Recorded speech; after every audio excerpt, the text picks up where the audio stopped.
महान सम्राट चंद्रगुप्त मौर्य, इतिहास के पन्नों में अमिट एक ऐसा नाम जिसने अखंड भारत के स्वप्न को साकार किया और एक महान वंश की नींव रखी। महागुरु चाणक्य का एक ऐसा शस्त्र जिसने संपूर्ण भारत को एक सूत्र में पिरो दिया। चंद्रगुप्त के बारे में जानने से पूर्व हमें उस कालखंड के सबसे महत्वपूर्ण और शक्तिशाली राज्य मगध के बारे में जानना चाहिए। मगध वर्तमान बिहार में पटना और गया के आसपास का क्षेत्र था। इसकी राजधानी पाटलिपुत्र हुआ करती थी। यहाँ पर समय समय पर अनेक वंशों के राज रहे, जिसमें प्रमुख वंश बृहदत्त वंश, हर्यक वंश, शिशुनाग वंश, नंद वंश, उसके पश्चात मौर्य वंश रहे। बृहदत्त वंश का संबंध महाभारत कालीन जरासंध से माना जाता है।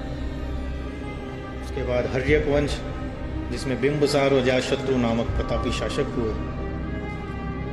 इसके बाद शिशुनाग वंश का नाम आता है और फिर महापद्मानंद के द्वारा स्थापित नंद वंश का। महापद्मानंद बहुत प्रतापी शासक था। उसने सभी क्षत्रियों का नाश करने की शपथ ले ली थी। अनगिनत सेना का स्वामी होने के कारण उसे अग्रसेन कहा जाता था। इसी वंश में घनानंद नाम का राजा हुआ, जिसे हराकर चंद्रगुप्त मौर्य ने मौर्य वंश की स्थापना की। घनानंद के समय ही सिकंदर ने 326 ईस्वी पूर्व के आसपास भारत पर आक्रमण किया था।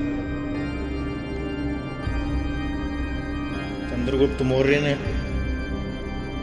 आचार्य चाणक्य की मदद से आचार्य चाणक्य की रणनीतियों को आगे बढ़ाते हुए न केवल घनानंद का अंत किया, बल्कि अपने वंश की स्थापना की, जो एक महान वंश के रूप में स्थापित हुआ। इसी वंश में आगे चलकर सम्राट अशोक जैसे महान शासक हुए। आइए अब हम जानते हैं चंद्रगुप्त मौर्य के बारे में और कुछ बातें। जैसा कि हमने देखा कि इसको संस्थापक माना जाता है मौर्य वंश का। इसने अपने गुरु चाणक्य की सहायता से नंद वंश के अंतिम शासक घनानंद को पराजित किया था। पराजित करने के बाद वो स्वयं सम्राट बनता है और आचार्य चाणक्य को अपना प्रधानमंत्री और सलाहकार बना लेता है।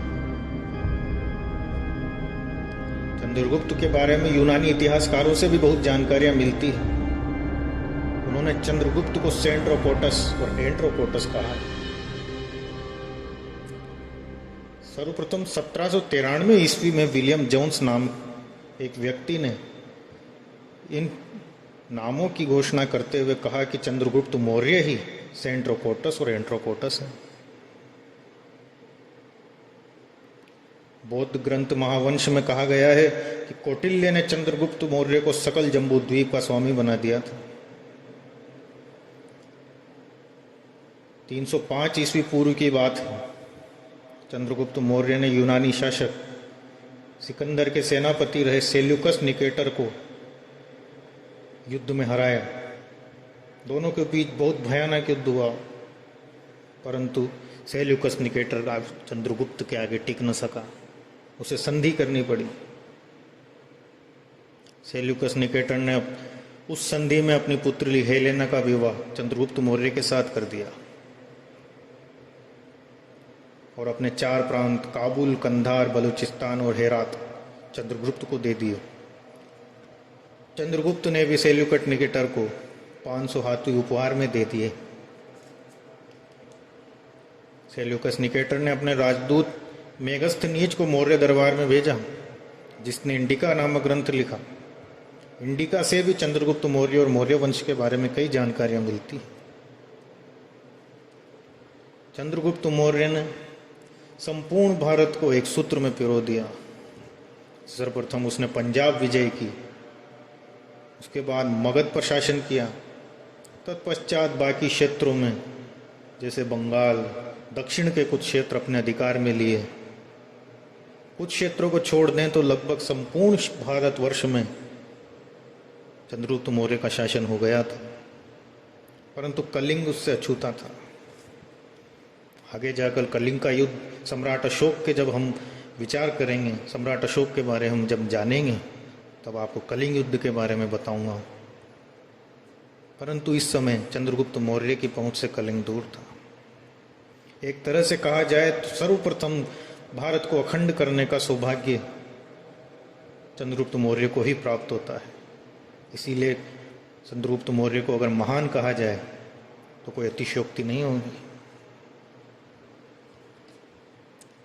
312 ईस्वी के आसपास मगध में एक भयंकर अकाल पड़ता है जो 12 वर्ष तक चला।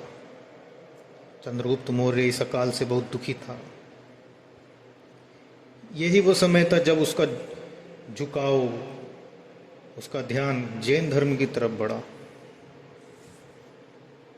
आचार्य भद्रबाहु जो जैन मुनि थे, उससे चंद्रगुप्त की नजदीकियां बढ़ी। 298 ईस्वी पूर्व के आसपास चंद्रगुप्त मौर्य ने जैन मुनि भद्रबाहु के साथ कर्नाटक के श्रवण बेलगोला में शरण ली और वहां संलेखना विधि के द्वारा अपने प्राण त्याग दिए। जिस पहाड़ी पर चंद्रगुप्त ने देह त्यागी थी, आज हम उसे चंद्रगिर नामक पहाड़ी के नाम से जानते हैं। चंद्रगुप्त के बारे में जितनी बातें की जाए क्रमशः कम ही रहेगी। अभी हमने इसके बारे में मोटा मोटा कुछ जाना है। आगे के वीडियो में हम मौर्य वंश और इसके शासकों के बारे में और भी बातें करेंगे। अगर आपको मेरी जानकारी पसंद आए तो आप चैनल को सब्सक्राइब कीजिए, मेरा हौसला वर्धन कीजिए। जय हिंद, जय भारत।